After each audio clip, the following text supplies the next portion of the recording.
Very disturbing news and pictures from southern Israel and the Gaza Strip today, as Hamas has launched a massive attack on the Israeli southern part of Israel.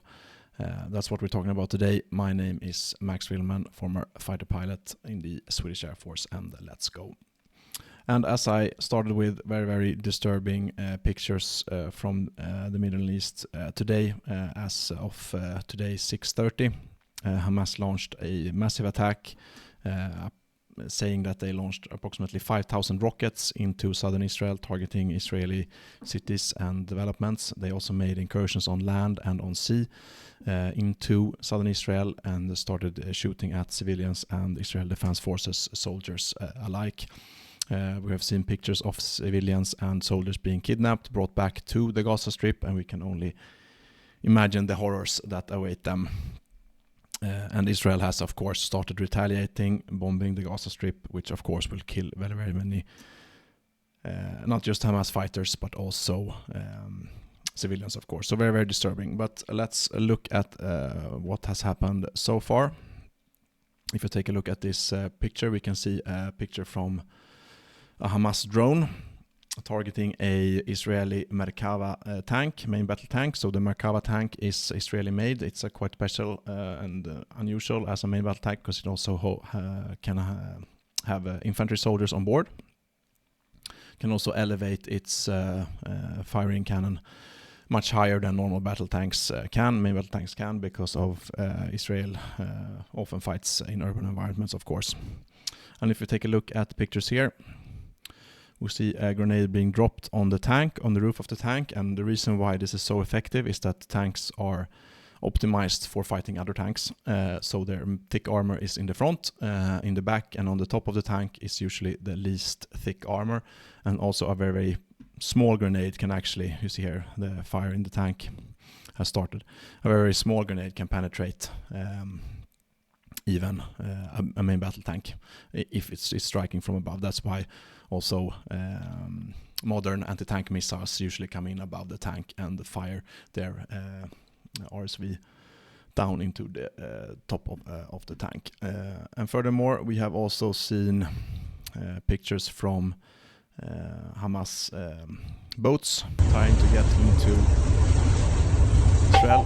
The Israeli Navy firing at these boats, killing these Hamas terrorists.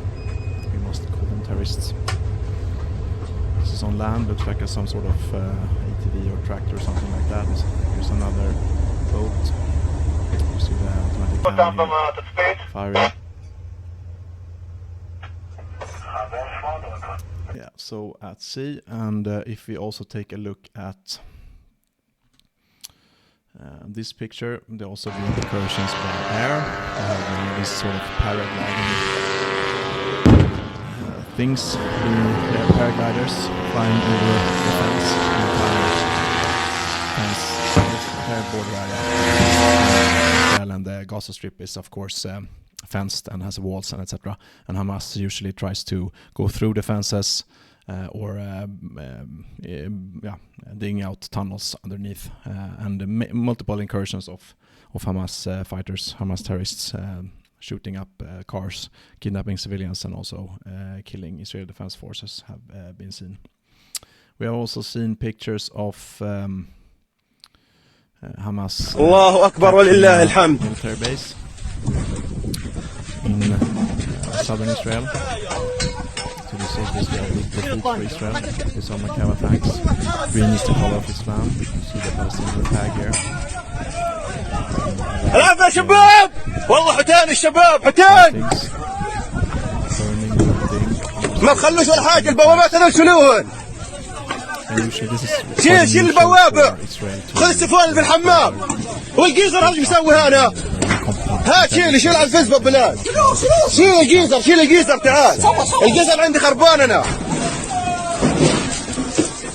الله أكبر.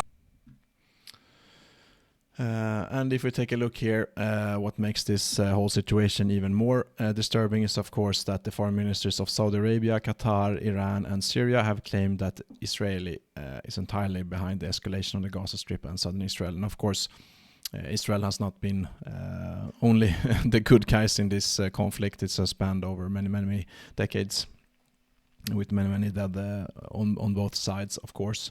And I'm not a big fan of Israeli policy, but to say that this this escalation today with over 5,000 rockets, killing of civilians, firing rockets into civilian areas, kidnapping civilians, etc. It's of course,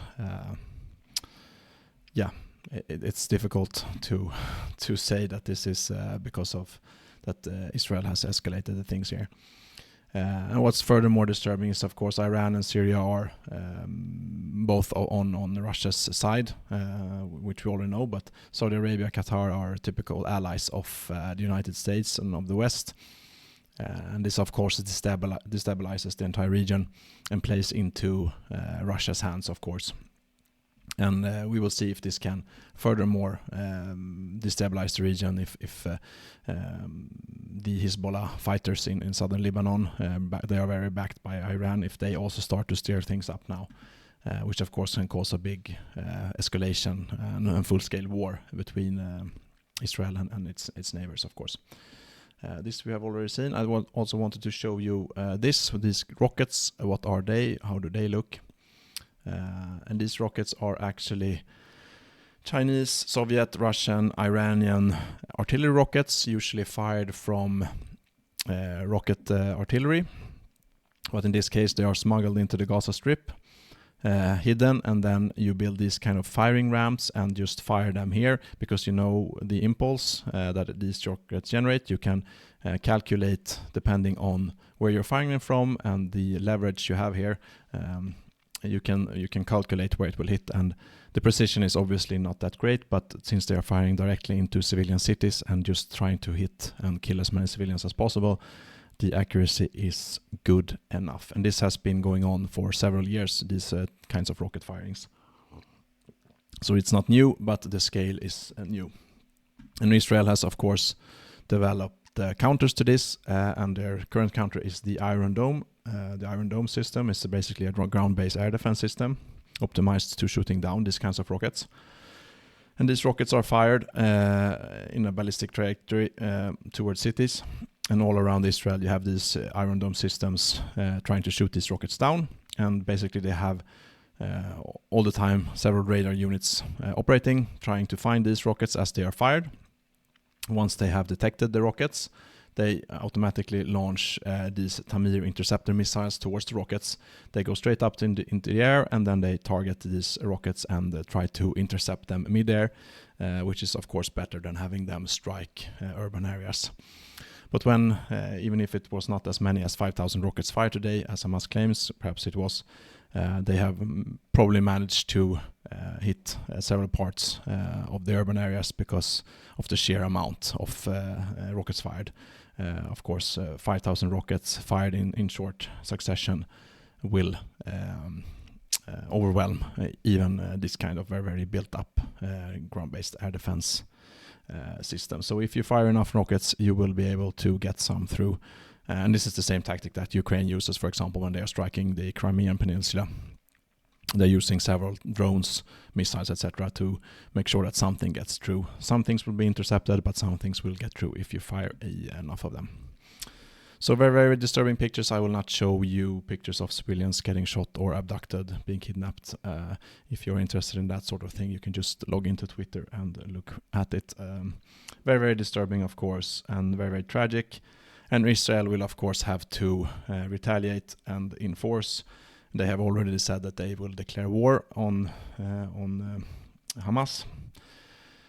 And they will most certainly invade the Gaza Strip, and they have already started bombing the Gaza Strip. And since the entirety of the Gaza Strip is built up urban area, we will see massive casualties on the civilian side as well, on the Palestinians here in a moment. And of course, we believe that several hundred Israeli civilians have been killed already. So we're looking at several thousand deaths from this, the acts today, for sure. And we will have to get back to this issue during the coming weeks. But it's, of course, very, very disturbing, very, very tragic. And the repercussions can be even greater than what we have started to see so far.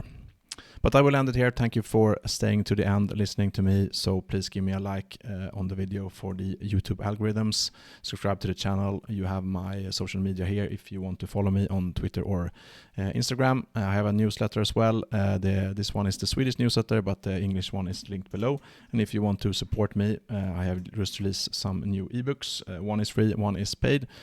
So you can go check that out, the link in the description below there as well. And if you want to buy me a coffee and make this channel possible, just go ahead, also link in the description below. But I will end it here, and thank you for watching, and until next time, fly safe.